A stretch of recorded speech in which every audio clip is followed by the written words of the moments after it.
प्रार्थना कोणची घ्यायची? आपली वसुदेव वसुधन देवन आणि ज्ञानेश्वरीची जी तुम्हाला येत असेल ती घ्या.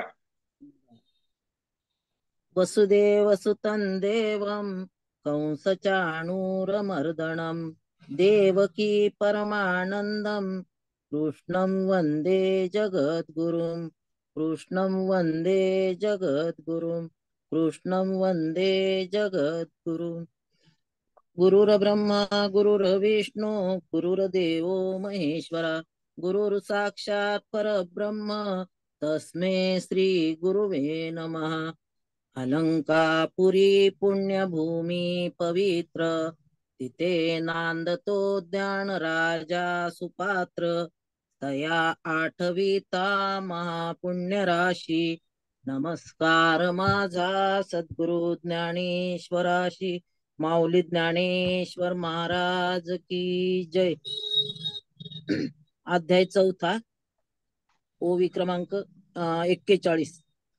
श्री भगवान वाच बहुनी मे व्यतीतानि जन्मानि तव चार्जुन तान्यहं वेद सर्वाणि न त्वं वेत्त परन्तप। तव श्री कृष्ण म्हणे पंडुसुता तो विश्वतू जय होता तै आम्ही नसो ऐशी चिंता भ्रांती जरी तुझ।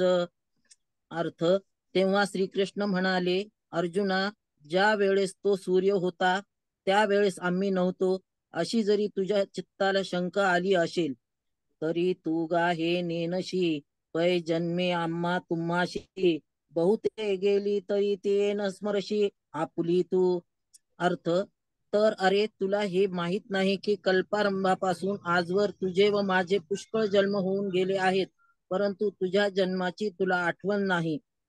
मी जेने जेने अवसरे जे जे होऊनी अवतरे ते समस्त स्मरे धनुर्धरा। अर्जुना मी ज्या ज्या वेळेस जे जे रूप धारण करून अवतार घेतले त्या त्या सर्व अवतारांचे मला स्मरण आहे। अजोपि सन व्ययात्मा भूतानामीश्वरोऽपि सन् प्रकृती स्वामधिष्ठाय संभवाम्यात्म मायया। म्हणून हे आगवे मागील मज आठवे मी अजुही परिसंभवे प्रकृती योगे। अर्थ म्हणून मला मागील या सर्वाच्या सर्व गोष्टी आठवतात। वास्तविक मी जन्मरहित आहे तरी पण मायेच्या योगाने अवतार घेतो। माझे अव्ययत्व तरी न नशे परी होणे जाणे एक दिशे ते प्रतिबिंबे मायावशे माझ्याची ठाई। अर्थ माझे अविनाश नाशित्व तर नाहीशे होत नाही पण अवतार घेणे व तो संपविणे हे जे एक दिसते ते मायेच्या योगाने माझ्या आश्रयावरच भासते। माझी स्वतंत्रता तरी न मोडे परी कर्माधिनू ऐसा आवडे तेही भ्रांती बुद्धी तरी घडे एरवी नाही। अर्थ माझी स्वतंत्रता तर मुळीच भंग पावत नाही पण मी कर्माधीन आहे असे जे वाटते ते भ्रांत बुद्धी असेल तरच वाटते बाकी खरोखर पाहता तसे काही नाही। की एकची दिशे दुसरे ते दर्पणाचे नि आधारे एरवी काय वस्तू विचारे दुजे आहे। अर्थ किंवा एकाच वस्तूची दोन ठिकाणी दोन रूपे दिसतात पण ती केवळ एका आरशाच्या उपाधीमुळे दिसतात वस्तुता विचार केला तर ती दोन का आहेत। तैसा अमूर्तची मी किरटी परी प्रकृते जे अधिष्ठी ते साकारपणे नटनटी कार्या लागी। अर्थ त्याचप्रमाणे अर्जुना मी तर निकारच आहे पण जेव्हा मायेचा स्वीकार करतो तेव्हा भक्तानुग्रहादी विशेष कार्यासाठी नटाप्रमाणे बाह्यता मी सगुण साकार रूप धारण करून नटतो। यदा यदा हि धर्मस्य ग्लानिर्भवति भारत अभ्युत्थानमधर्मस्य तदात्मानं सृजाम्यहम्। जे धर्म जात आगवे युगायुगी म्या रक्षावे ऐसा ओघुहा स्वभावे आद्युअशे। अर्थ कारण जेवढे धर्म म्हणून आहेत तेवढ्या सर्वाचे मी प्रत्येक युगायुगी ठाई रक्षण करावे असा हा क्रम स्वभावता अगदी मुळापासून चालत आलेला आहे। म्हणून अजत्व परते ठेवी मी अव्यक्तपणही नाठवी जे वेळी धर्माते अभिभवी अधर्मू हा। म्हणून ज्या ज्या वेळेस अधर्म हा धर्माचा ऱ्हास पराभव करतो त्या त्या वेळेस मी आपला जन्महितपणा बाजूला ठेवतो हो आपल्या निराकारपणाची आठवणही मनात आणत नाही. परित्राणाय साधूनाम साधूनां विनाशाय च दुष्कृतां धर्म संस्थापनार्थाय संभवामी युगे युगे. ते वेळी आपल्याचेनी कैवारे मी साकार होऊन अवतरे मग अज्ञानाचे अंधारे गिळून घाली. अर्थ त्यावेळी भक्ताच्या कैवारासाठी मी देह धारण करून अवतार घेतो आणि मग अज्ञान रूप अंधकारास गिळून टाकतो. अधर्माची अवघी तोडी दोषाची लिहिली फाडी सज्जना करवी गुढी सुखाची उभवी.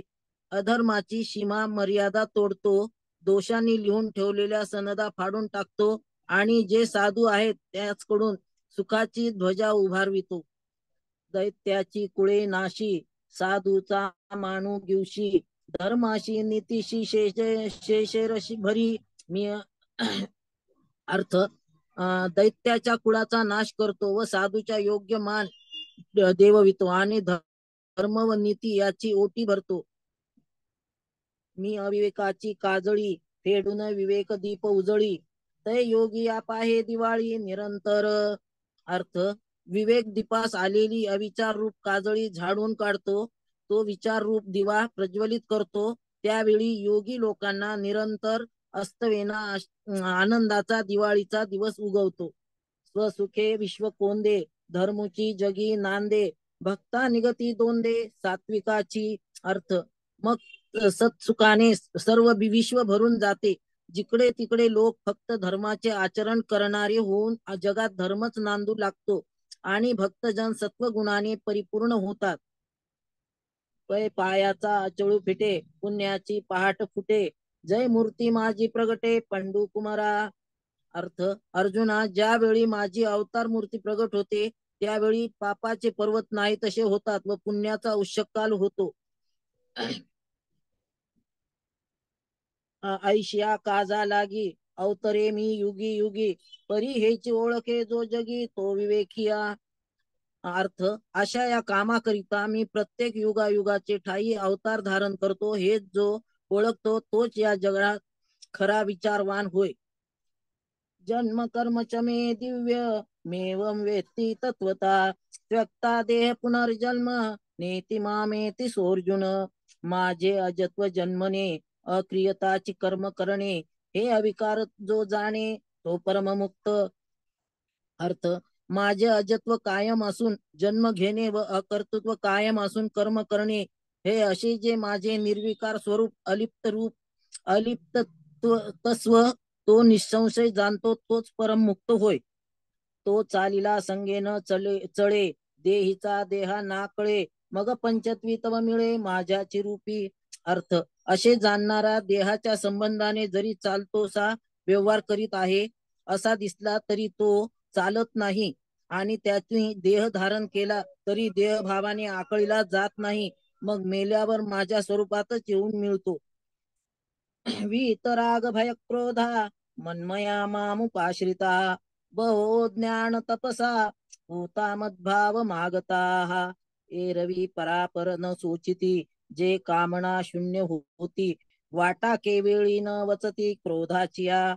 अर्थ एरवी मागील पुढील विषयाविषयी जे शोक करीत नाहीत आणि जे विषय वासना रहित आलेले झालेले असतात ते कोणत्याही वेळेस क्रोधाच्या मार्गाला आत जात नाहीत.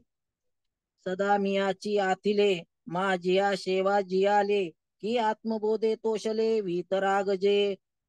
अर्थ जे नेहमी माझ्या स्वरूपाच्या प्राप्तीमुळे संपन्न व धन्य असतात आणि माझ्या सेवेसाठी ज्यांचे जीवन जगणे आहे किंवा जे आत्मज्ञानाच्या दृढ बोधाने संतोष पावलेले ते विषय प्रीती रहित आहेत.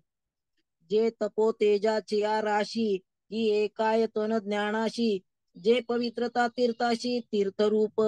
अर्थ जे तपाच्या तेजाच्या राशी असतात किंवा ज्ञानाचे केवळ एकमेव आश्रय असतात अथवा जे तीर्थालाही पवित्र करणारे मूर्तिमंत तीर्थच असतात.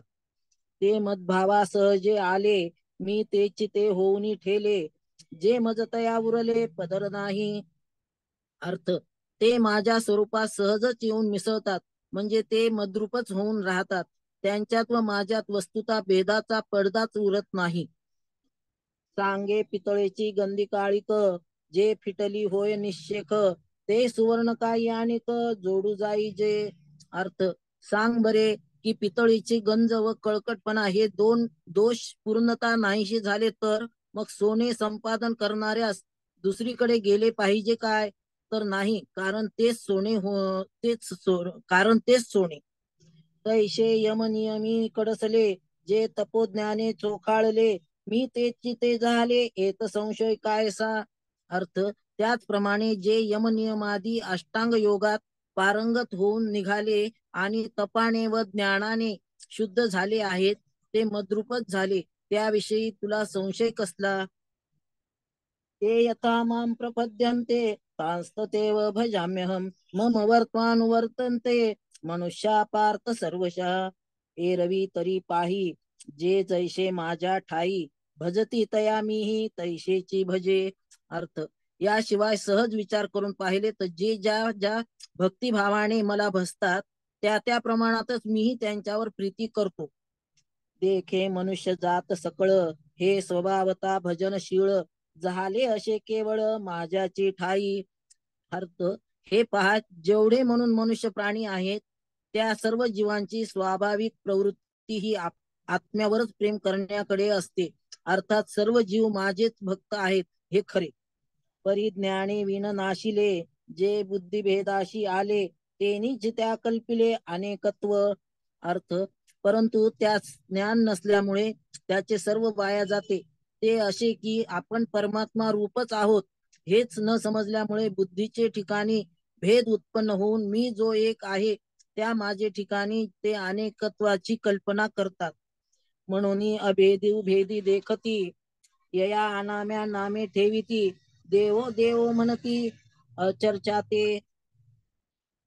अर्थ म्हणून जेथे वास्तविक अभेद आहे त्या सर्व भूतमात्राशी अभिन्न असलेल्या स्वरूपाच्या ठिकाणी भेद पाहतात. मी जो नाम रहित आहे त्या मला अनेक नावे देतात आणि तत्वता मी शब्दातीत असताना मला कोणी देव कोणी देवी असे म्हणतात. जे सर्वत्र सदा सम, तेत विभाग अधोमोत्तम, भती मतिवशे संभ्रम विवंचिती. अर्थ जे सर्वत्र म्हणजे देश परिच्छिन्न देश रहित सदा आणि सम असा आहे त्या चैतन्याच्या ठिकाणी भेद भ्रांतीने युक्त असलेल्या बुद्धीला वश होऊन दे. जे श्रेष्ठ कनिष्ठ चांगला वाईट अशी निवड करतात. कांक्षतम कर्मणाम सिद्धी, यजन्ते यह देवता, क्षिप्रम हि मानुषे लोके सिद्धिर्भवती कर्मजा. मग नाना हेतू प्रकारे यथोचिते उपचारे, मानिली देवतांतरे उपाशिती. अर्थ एकदा भेद निश्चय झाला म्हणजे मग मनात नाना हेतू धारण करून त्यांनी मानलेल्या अनेक देवतांच्या यथाविधी अनुरूप उपचारांनी उपासना करतात. तेथ जे जे अपेक्षित ते तैशेची पावती समस्त, परी ते कर्मफळ निश्चित ओळख तू. अर्थ ज्या उपासनेत ज्याचे मनात जे इच्छित असते ते सर्व त्याला तसेच प्राप्त होते, परंतु ते सर्व त्याच्या कर्माचेच फळ आहे असे तू निश्चयाने समज.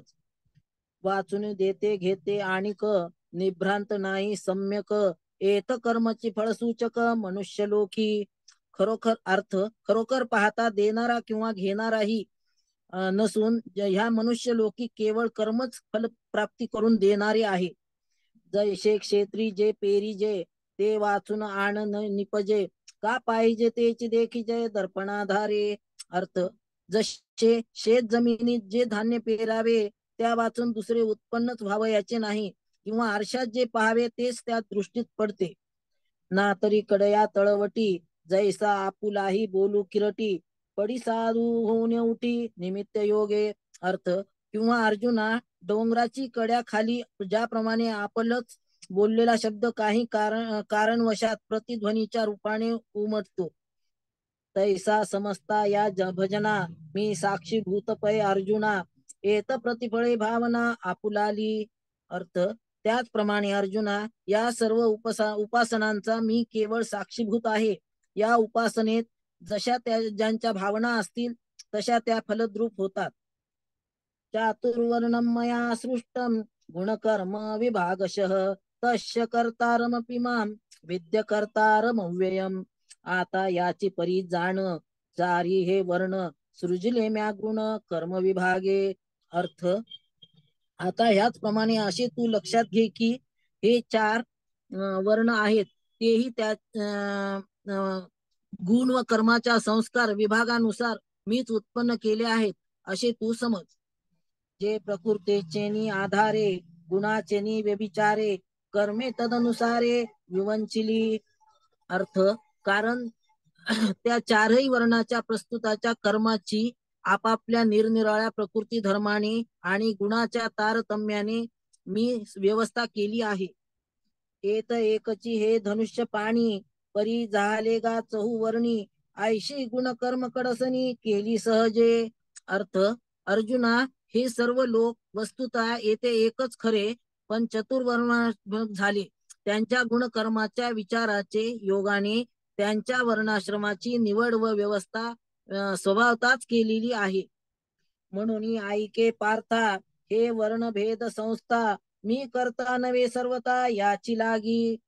अर्थ, म्हणून अर्जुना ऐक, गुणकर्मानुरूपच ही वर्णभेदाची व्यवस्था असल्यामुळे वास्तविक पाहिले तर त्या चातुर्वर्ण संस्थेचा मी मुळीच करता नाही. न माम कर्माणि लिंपंती न मे कर्म फले स्पृहा इति माम योभिजानाति कर्मभिर्न स बध्यते. हे मजची स्तव जाहले परी म्या नाही केले ऐशे जेने जाणितले तो सुटला गा. अर्थ, ही वर्णभेद संस्था जरी माझ्यापासून झाली आहे, म्हणजे माझ्या सत्तेने झाली आहे, तरी मी केली नाही अशी ज्याने तत्वता जाणले तोच सुटला, मुक्त झाला. एवं ज्ञात्वा कृतं कर्म पूर्वेरपि मुमुक्षुवी कुरु कर्मैव तस्मात् त्वं पूर्वे पूर्वतरं कृतं. मागील मुमुक्षु जे होते तीही ऐश्या जाणुनी माते कर्मे केली समजते धनुर्धरा. अर्थ, अर्जुना, पृथ्वीचे जे मुमुक्षु झाले, पूर्वीचे जे मुमुक्षु झाले, त्यांनी अशा प्रकाराचे मला जाणून सर्व कर्मे केली. परी ते बीजे जैशी दग्धली नुगवी तीच पेरिली तैशी कर्मेची परी तया झाली मोक्ष हेतू. अर्थ, परंतु ज्याप्रमाणे भाजलेले बीज पेरले तरीही मुळीच उगवत नाही, त्याप्रमाणे त्याची निष्काम कर्मेच खरी, पण त्यांना मोक्ष प्राप्तीत कारणीभूत झाली. एत आणि काही एक अर्जुना, हे कर्मा कर्म विवंचना आपुली चाडे सज्ञाना योग्य नोहे. अर्थ, आता अर्जुना, त्यात आणखी एक महत्वाची गोष्ट अशी आहे की हे कर्म आहे की अकर्म आहे याचा विचार आपल्यालाच मताने बुद्धिमान मानस सुद्धा ठरविता येईल, बुद्धिमानास सुद्धा ठरविता येईल असा आहे नाही. किम कर्मेती कवयोपेत्र मोहिताः तत्ते कर्म प्रवक्ष्यामि यज्ञात्वा मोक्षे शुभात. कर्म म्हणजे ते कवन अथवा अकर्म काय लक्षण ऐशी विचारिता विचक्षण गुंफोनी ठेले. अर्थ, कर्म म्हणजे ते कोणचे व अकर्माचे लक्षण काय असा ज्याचा विचार करिता करिता दूरदर्शी शहाणे देखील घोटाळ्यात पडतात. जैसे का कुडे नाणे खऱ्याचे सारखेपणे डोळ्याचेही देखणे संशयी घाली. अर्थ, जसे खोटे नाणे हुबेहूब खऱ्यासारखेच दिसल्यामुळे चांगल्या परीक्षकाच्या डोळ्याच्या नजरेलाही संशयात घालते, तैसे नैष्कर्मतेचे भ्रमे दिवशी जत हाती कर्मे ते दुजे सृष्टी मनोधर्मे करू सकती. अर्थ, तसे मनाच्या केवळ संकल्प मात्रे करून प्रतिसृष्टी निर्माण करण्याचे सामर्थ्य ज्याचे अंगी आहे, तेही ज्याला आम्ही नैष्कर्म स्थितीत प्राप्त झालो असे भ्रमाने समजतात. त्यामुळे हे वास्तविक कर्म असल्यामुळे ते कर्माचे पाशात सापडतात. वाचुनी सूर्य मूर्खाची गोठी कायशी येत मोहले का क्रांतदर्शी म्हणून आता त्याची परियशी सांगेन तुझ. अर्थ, कर्मा विचाराचे बाबतीत मोठमोठे दूरदर्शी सर्वज्ञानी मोहित होतात, त्यांची त्रेधा उरते. मग मूर्ख अज्ञानाची गोष्ट कशाला पाहिजे. म्हणून तीच गोष्ट तुला यथार्थ सांगतो, ती ऐक. कर्मणो ह्यापि बोद्धव्यम बोद्धव्य च विकर्मणः अकर्मणश्च बोद्धव्यम गहना कर्मणो गतिः. तरी कर्म म्हणजे स्वभावे जेणे विश्वाकारू संभवे ते सम्यक आधी जाणावे लागेत.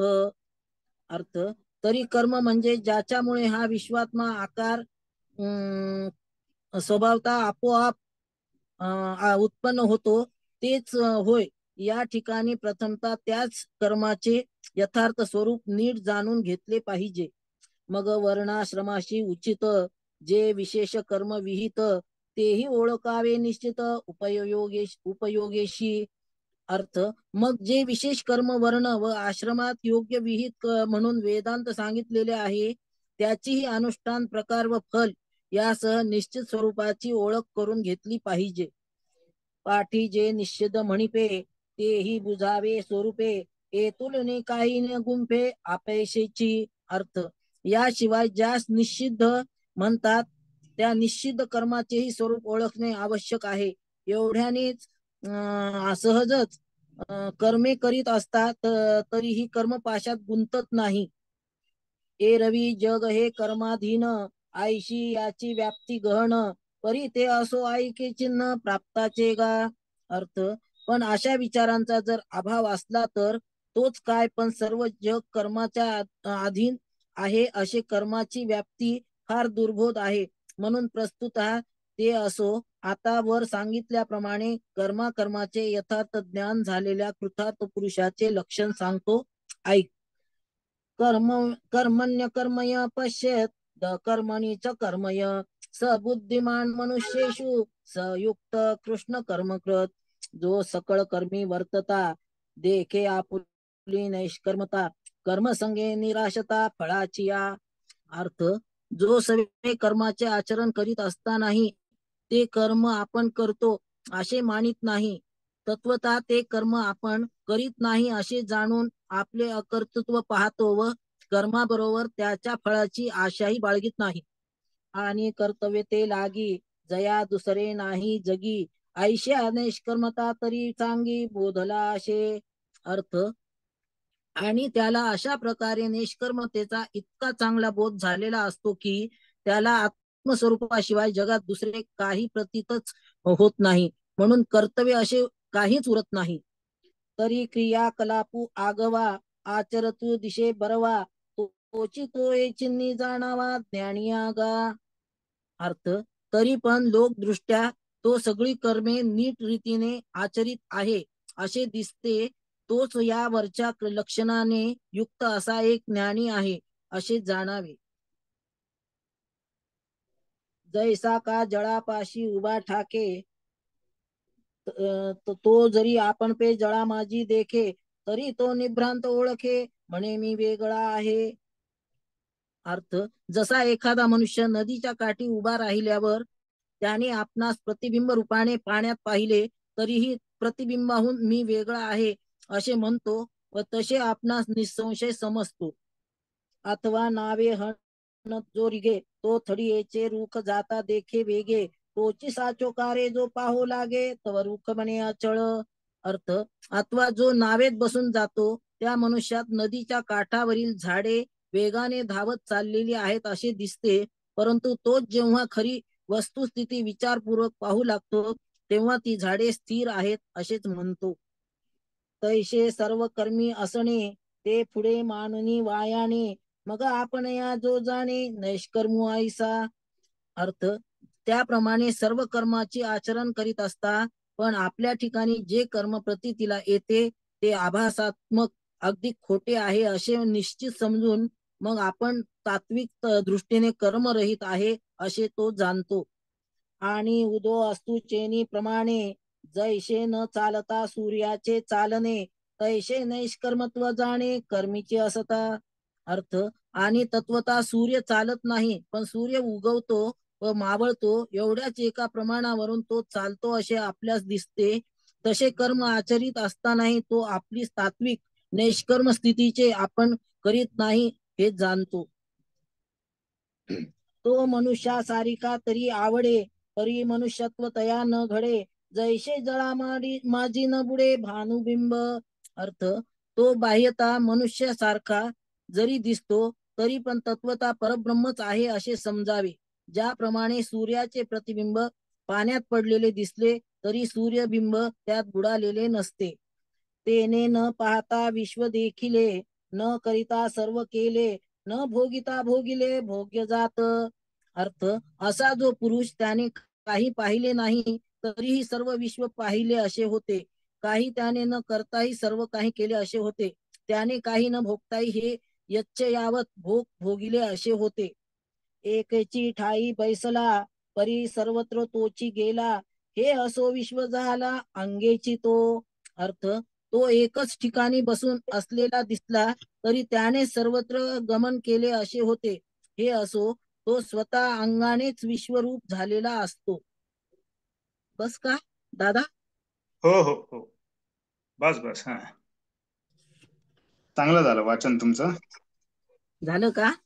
हो हो, चांगलं झालं, चांगलं झालं. फक्त गीतेच्या श्लोकांचा अर्थ सांगायचा राहिला, बाकी माझ्या व्यवस्थित आहे. याच्यात अर्थच नाहीये ज्ञानेश्वरी मध्ये. बर बर बर, ठीक हा, आहे, हरकत गीतेचा अर्थ नाहीये, नुसते श्लोकच आहेत. नाही. बर बर, ठीक आहे, हा काही हरकत नाही. हा. दादा, तुमचा आशीर्वाद. हो हो. हा, आशीर्वाद कसले.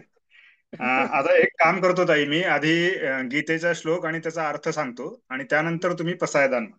बर बर. हा, आपण 5व्या श्लोकापासून वाचायला सुरुवात केलेली आहे गीतेमधल्या, आणि मला वाटतं 18व्या श्लोकापर्यंत आपण आलेलो आहोत. हो 5व्या श्लोकापासूनचा मी अर्थ सांगतो. हो. श्री भगवान उवाच, बहूनि मे व्यतीतानि जन्मानि तव चार्जुन, तान्यहं वेद सर्वाणि न त्वं वेत्थ परन्तप. भगवान श्रीकृष्ण म्हणाले, हे परंतपा अर्थात शत्रुतापना अर्जुना, माझे आणि तुझे पुष्कळ जन्म झालेले आहेत, ते सर्व तुला माहित नाहीत, पण मला मात्र माहित आहेत. अजोपि सन्नव्ययात्मा भूतानामीश्वरोऽपि सन्, प्रकृतिं स्वामधिष्ठाय संभवाम्यात्ममायया. मी जन्मरहित आणि अविनाशी असूनही, तसेच सर्व प्राण्यांचा ईश्वर असूनही आपल्या प्रकृतीला स्वाधीन करून आपल्या योगमायेने प्रकट होत असतो.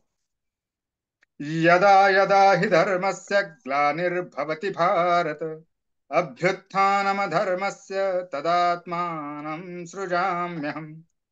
हे भारता, भरतवंशी अर्जुना, जेव्हा जेव्हा धर्माचा ऱ्हास आणि अधर्माची वाढ होत असते, तेव्हा तेव्हा मी आपले रूप रचतो, म्हणजेच आकार घेऊन लोकांसमोर प्रकट होतो. परित्राणाय साधूनां विनाशाय च दुष्कृतां, धर्म संस्थापनार्थाय संभवामि युगे युगे. सज्जनांच्या उद्धारासाठी, पापकर्म करणाऱ्यांचा नाश करण्यासाठी आणि धर्माची उत्तम प्रकारे स्थापना करण्यासाठी मी युगायुगात प्रकट होतो.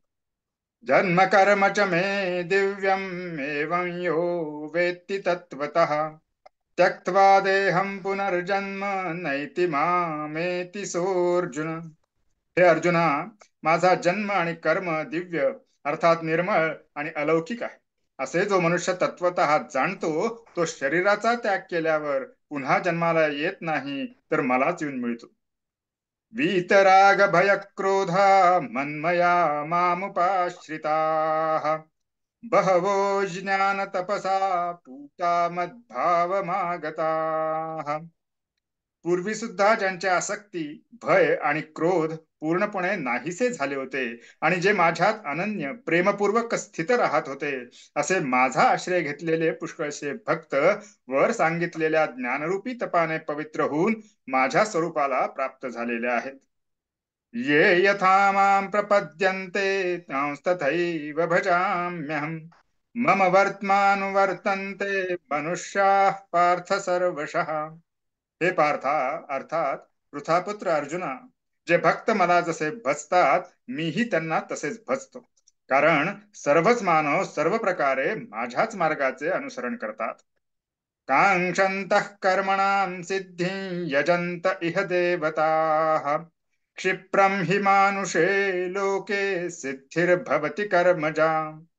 या मनुष्य लोकात कर्मांच्या फळाची इच्छा करणारे लोक देवतांची पूजा करतात, कारण त्यांना कर्मांपासून उत्पन्न होणारी सिद्धी लवकरच मिळते.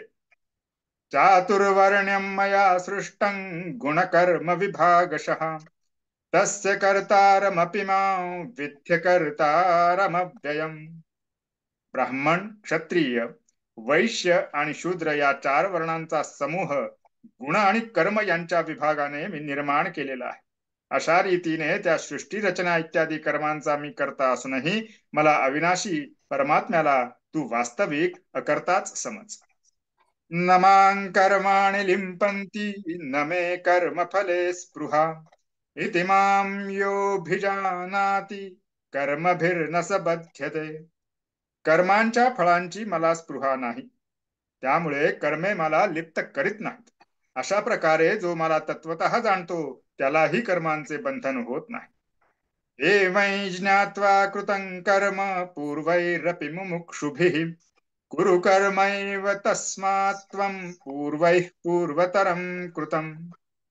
पूर्वीच्या मुमुक्षूंनी सुद्धा अशा प्रकारे जाणूनच कर्मे केलेली आहेत, म्हणून तूही पूर्वजांकडून नेहमीच केली जाणारे कर्मेच कर.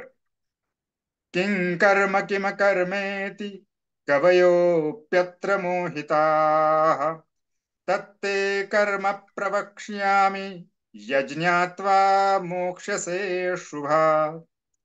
कर्म काय व अकर्म काय याचा निर्णय करण्याच्या बाबतीत बुद्धिमान मनुष्यही संभ्रमात पडतात. म्हणून ते कर्माचे तत्व मी तुला नीट समजावून सांगेन. ते कळले की तू अशुभापासून म्हणजेच कर्मबंधनातून सुटशील. कर्मणो ह्यपि बोद्धव्यं बोद्धव्यं च विकर्मणः अकर्मणश्च बोद्धव्यं गहना कर्मणो गतिः.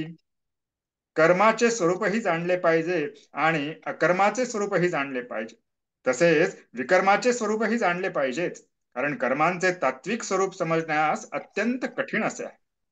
कर्मण्य कर्मयः पश्येत कर्मणि च अकर्मणि च कर्मयः स बुद्धिमान मनुष्येषु सयुक्तः कृष्ण कर्मकृत. जो माणूस कर्मामध्ये अकर्म पाहिल आणि अकर्मामध्ये कर्म पाहिल तो मनुष्यांमध्ये बुद्धिमान होय आणि तो योगी सर्व कर्मे करणारा आहे. भगवंतांनी अर्जुनाला आणि माऊलींना मध्ये घालून एक मोठाच विषय हातात घेतलेला आहे. वेगवेगळ्या प्रकारचे विषय याच्यामध्ये आजच्या या श्लोकांमध्ये आणि ज्ञानेश्वरींच्या ओव्यांमध्ये गोवले गेलेले आहेत. एकच विषय नाहीये याच्यामध्ये. कर्म करणे, अकर्म करणे आणि विकर्म करणे याचे वेगवेगळ्या प्रकारचे खुलासे भगवंतांनी केलेले आहेत. याचा माझाच नीटसा अभ्यास नसल्यामुळे मी यावर फारसं तुम्हाला फार काही समजावून सांगू शकेल असं नाही वाटत, पण मी कदाचित काही लेखन झाल्यावरती आपल्या ग्रुपवरती मी सामायिक करेन. मी रामदास दादा जर उपलब्ध असतील तर त्यांना अशी विनंती करेल की त्यांनी थोडस मार्गदर्शन या गोष्टीचं करावं. अच्छा, रामदास दादा बहुतेक नाहीये. हो, नाही आहे. नमस्कार. हा, नमस्कार ताई आणि दादा. आपण योग्य म्हणजे छान वाचन झालं आज आणि आपण चांगल्या प्रकारे समजून सांगण्याचा प्रयत्न केला. मी फक्त थोडक्यात खुलासा फक्त इतकाच करीन की जसं ज्ञानेश्वर माऊली आपल्याला म्हणतात की कर्म, विकर्म आणि निष्कर्म हे समजून म्हणजे एक तर समजायला कठीणच आहे आणि म्हणजे भल्या भल्या तत्वज्ञांना, भल्या अत्यंत हुशार व्यक्तींना, विद्वानांना सुद्धा याच्यातील फरक सांगणं कठीण आहे. बरोबर आहे. तरी म्हणजे हे सांगणं कठीणच आहे. म्हणजे खरं पाहता जर का आपण याच्यावर नीट विचार करून अभ्यास करायचा प्रयत्न केला म्हणजे सर्वात उत्तम ग्रंथ असा अभ्यासासाठी याच्यावरचं जे लिखाण काम केलेलं आहे ते म्हणजे लोकमान्य टिळकांनी केलेलं आहे. म्हणजे गीता रहस्य हा सर्व कर्माच्या सिद्धांतावर म्हणजे कर्म सिद्धांतच आहे. गीता रहस्य हा पूर्ण ग्रंथ कर्म सिद्धांतावर आधारित आहे. आता कर्म करताना म्हणजे असं कधीच शक्य नाही या जगात की कोणी कर्म करणार नाही. कर्म सगळ्यांचीच चालू असतात. बरोबर. म्हणजे सूर्याचं सुद्धा कर्म चालू आहे, ईश्वराचं चालू आहे, आपलं चालू आहे, सगळ्यांची. म्हणजे असं जगातलं कुठलाही गोष्ट नाही की जिथे ज्याची कर्म चाललेली नाही. कर्म सर्वांची चालू असतात. मी कर्म करत नाही किंवा मी कर्म करू शकत नाही असं कोणीही म्हणू शकत नाही या जगात. आणि प्रत्येकाला आपापल्या वाटेला आलेली कर्म ही करावीच लागतात. फक्त फरक कुठे सांगितलाय म्हणजे नैष्कर्म्य मध्ये फरक कुठे सांगितलाय की म्हणजे ही ज्या वेळेला जो कर्म करणारा हे समजू लागतो की मी ते कर्म मी स्वतः करत नाही, म्हणजे तो करणारा कर्ता हा परमेश्वर आहे. म्हणजे सर्व जे काही या जगात घडत आहे त्याचं निमित्त फक्त मी असतो. पण करणारा म्हणजे झाडांची म्हणजे तुकाराम महाराजांनी किंवा संतांनी फार कोणाची असत्य म्हणजे चाले हे शरीर असं छान अभंग आहे. म्हणजे काय की कोण चालवतं माझं शरीर, कोण चालवतं झाडाची पानं, बरोबर. हे जेव्हा आपल्याला समजू लागेल की या जगातलं घडणाऱ्या सर्व घटना ह्या ईश्वराच्याच अधिष्ठानामुळे चाललेल्या आहेत, ही पहिली गोष्ट. आणि दुसरी गोष्ट अशी की त्याच्या फळाचा म्हणजे त्या फळाची मला अपेक्षा पण नाही आणि त्या फळाचा मी वाटेकरी सुद्धा नाही, बरोबर. आपण नेहमी आपलं काम करताना नेहमी काहीतरी फळ आपल्याला मिळेल म्हणजे काय तर लोकांनी मला चांगलं म्हणावं किंवा लोकांनी मला वाईट म्हणावं, किंवा वाईट म्हणण्यासाठी कोण करत नाही, पण लोकांनी मला चांगलं म्हणावं किंवा लोकांनी माझं कौतुक करावं किंवा लोकांनी आपल्याला काय छान दोन शब्द चांगले बोलावेत किंवा एखाद्या गोष्टीचा आपल्याला मोबदला मिळावा म्हणून आपण ते काम करत असतो, बरोबर. पण त्याचं फळ मिळणं आणि त्या फळाची अपेक्षा पूर्णपणे सोडून देऊन फक्त आपलं कर्तव्य हे कर्तव्य म्हणून करत राहणं, हे ज्याला कळालं म्हणजे ह्या दोन गोष्टी ज्याला समजल्या तो नैष्कर्म्य करतो. म्हणजे तो कर्म करूनही त्या कर्मांनी लिप्त नाही, बरोबर, असं सांगितलेलं आहे. म्हणजे मला वाटतं मागच्या गीता जयंतीच्या वेळेला जो लेख त्याच्यावर लिहिण्याचा प्रयत्न असा केला होता की देह बुद्धीने आपण म्हणजे आपल्या हातात काहीच नाहीये. म्हणजे जन्म कधी घ्यायचा, कुठे घ्यायचा, आपला मृत्यू कधी होणार किंवा आपल्याला किती धन ऐश्वर आपल्याला जगात काय मिळणार हे सुद्धा आपल्या हातात नाही.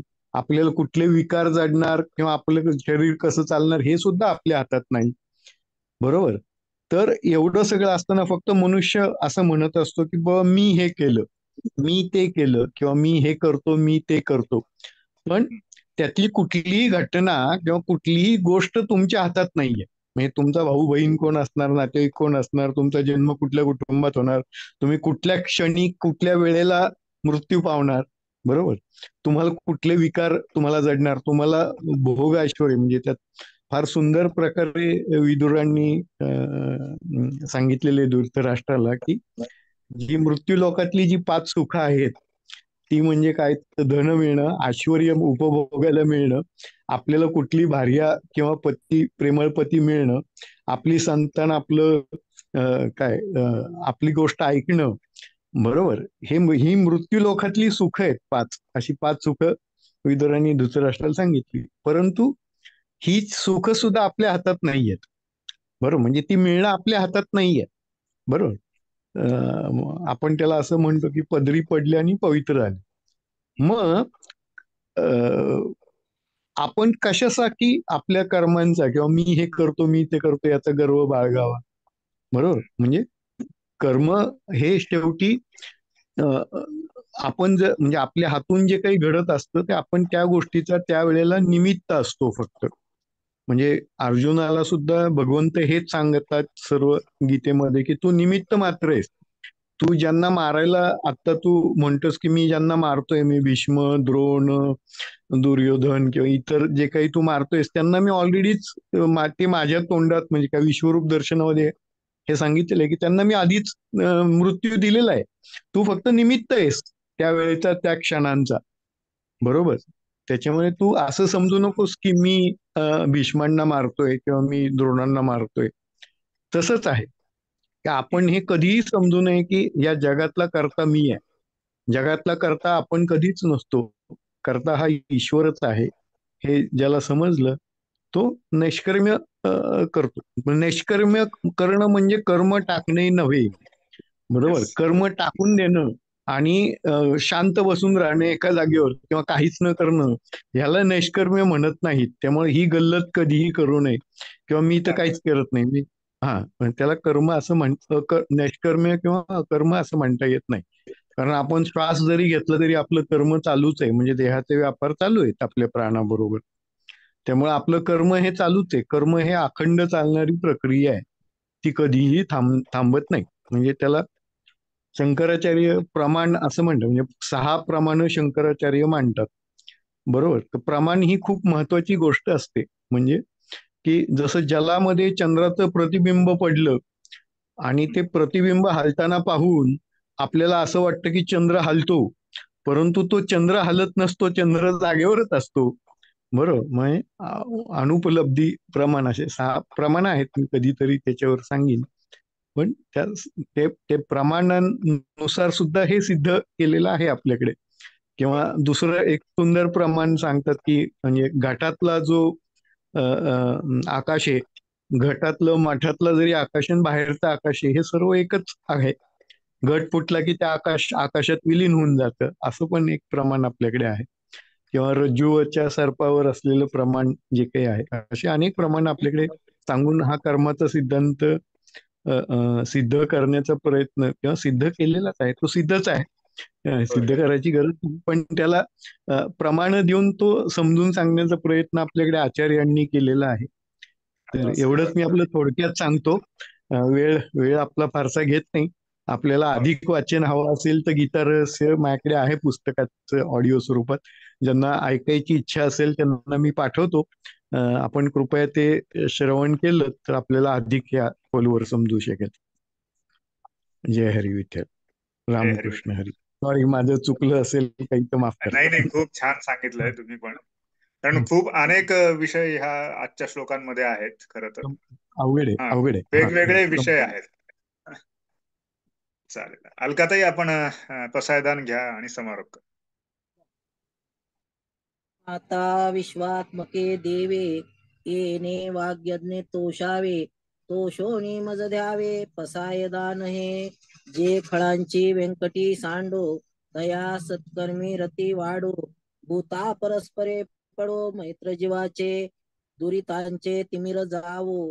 विश्व स्वधर्म सूर्य पाहो, जो जे वांछिल तो ते लाहो. प्राणी जात वर्षत सकळ मंगळी, ईश्वर निष्ठांची मानली आळी. अनवरत भूमंडळी भेटतू तया भूता, चला कल्पतरूचे आरव. चेतना चिंतामणीचे गाव, बोलते जे अर्णव पियुषांचे. चंद्रमे जे आलांछन, मार्तंड जे तापहीन.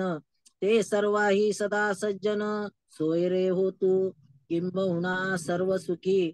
पूर्ण होऊन तिन्ही लोकी, भजी जो आदी पुरुखी. अखंडित आणि ग्रंथोपजीविये, विशेषी लोकीये. द्रष्टा दृष्ट विजये होआवेजी. एथ म्हणे श्री विश्वेश्वरावो, हा होईल दान पसावो. येणे वरे ज्ञान देवो सुखिया झाला, येणे वरे ज्ञान देवो सुखिया झाला. येणे वरे ज्ञान देवो सुखिया झाला. माऊली ज्ञानेश्वर महाराज की जय. दादा, मी 108 पारायण केले तर.